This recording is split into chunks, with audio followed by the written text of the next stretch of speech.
Muitos canais por aí passaram a falar sobre o preço da gasolina que não para de subir. Uns se perguntam se até quando isso vai ocorrer e outros já até assumiram a postura dizendo que vai continuar subindo. Sinceramente, pessoal, uma das únicas certezas que eu tenho até o fim do ano é que o preço da gasolina vai continuar subindo. Mas a pergunta que ninguém responde é a seguinte: quando é que a gasolina vai abaixar de preço? Bom, é nesse vídeo aqui que vocês vão ter a resposta. E para isso, pessoal, eu já gostaria de contar com a colaboração de todos vocês para dar aquele like no vídeo, para dar aquela engajada e também se inscrever no nosso canal, caso você não seja inscrito, beleza? Então, bora pro vídeo. Para aquelas pessoas mais incautas de querer já saber as principais informações, eu já vou adiantar algumas informações aqui que muito provavelmente algumas pessoas não vão gostar de saber.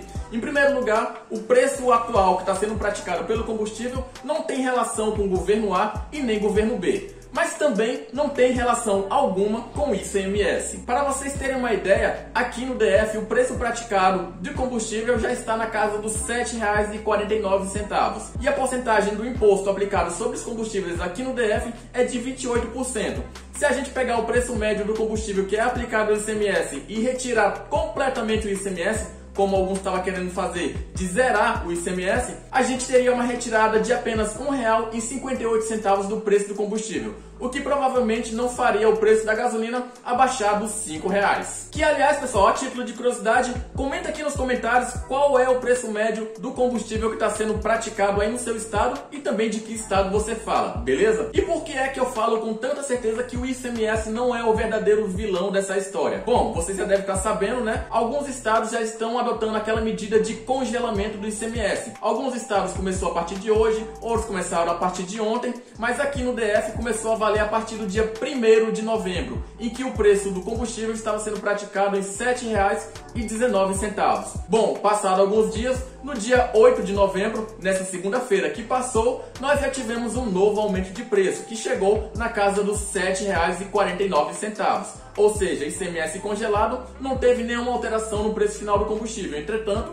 o valor subiu do mesmo jeito. Mas então, afinal de contas, quem são os verdadeiros vilões desse preço alto do combustível? Se é que a gente pode chamar de vilão, mas é vilão mesmo. Bom, eu posso falar para vocês que são basicamente dois, e eles têm nome. A primeira é chamada de paridade de preço e a segunda, demanda e oferta. Mas primeiro vamos falar então sobre essa tal de paridade de preços. E para isso, pessoal, a gente vai precisar voltar um pouco no tempo, mais precisamente em 2016. Naquela época, sob o comando do então presidente Michel Temer, a Petrobras passou a aplicar uma nova política de preços, chamada de PPI, que basicamente significa paridade de preço de importação. Em resumo, basicamente a Petrobras iria atrelar o valor do petróleo aos preços praticados no mercado internacional. O que foi uma medida um tanto quanto controversa, porque nós deixamos de refinar a matéria-prima aqui no Brasil para comprar importados sob o preço dolarizado. Após a alteração da política de preços realizada pela Petrobras, basicamente nós passamos a conviver com reajustes basicamente que semanais, né? Até um tempo atrás, antes da pandemia, a gente estava reclamando que basicamente semanalmente estava ocorrendo alterações no preço da gasolina. E isso faz até um certo sentido, pessoal, porque agora nosso preço está atrelado ao barril do petróleo internacional, que basicamente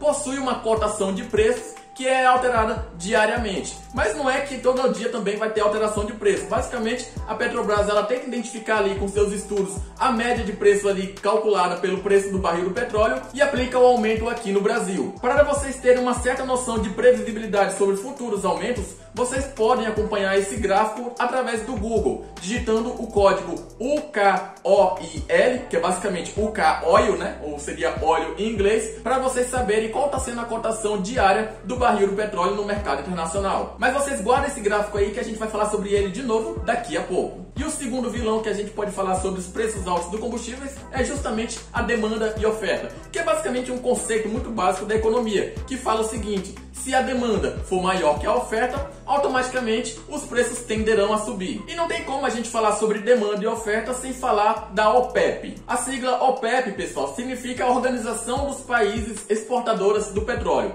É uma organização que é composta de 13 nações e que somente elas são responsáveis por mais de 80% das reservas comprovadas de petróleo em todo o mundo. E isso não estamos contando com o Brasil nela. Vocês devem se lembrar que no pico da pandemia ocorrido em 2020, mais aproximadamente entre março e abril daquele ano, ocorreu uma queda absurda dos preços dos combustíveis. Eu não sei quanto é que ficou aí no teu estado, mas aqui no DF, pessoal, tivemos preços de R$ 3,70. preços completamente inimagináveis hoje em dia e que naquela época, eu que estava ainda dando umas voltas na rua, né, não tinha nenhuma fila no posto de gasolina para as pessoas completarem o tanque. Bem diferente do que está acontecendo hoje em dia, a preços de quase R$8 e que pessoas formam longas filas para completar o tanque do carro quando surge alguma notícia de aumento. E o que aconteceu nesse período em específico para as gasolinas terem ficado tão baratas aqui no nosso país?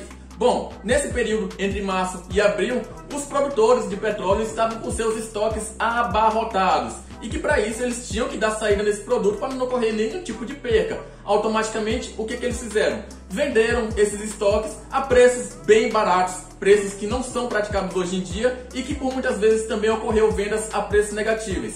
Se a gente pegar aquele gráfico que eu mostrei para vocês no começo e aplicarmos ali aquela linha naquele período de março e abril, no final de março mais precisamente, vocês podem ver que o barril do petróleo chegou a ser cotado em $22. A título de curiosidade, pessoal, se a gente pegar um outro período em 2019, quando não se falava em pandemia, vocês vão ver aí que o barril do petróleo era praticado com preços de $65.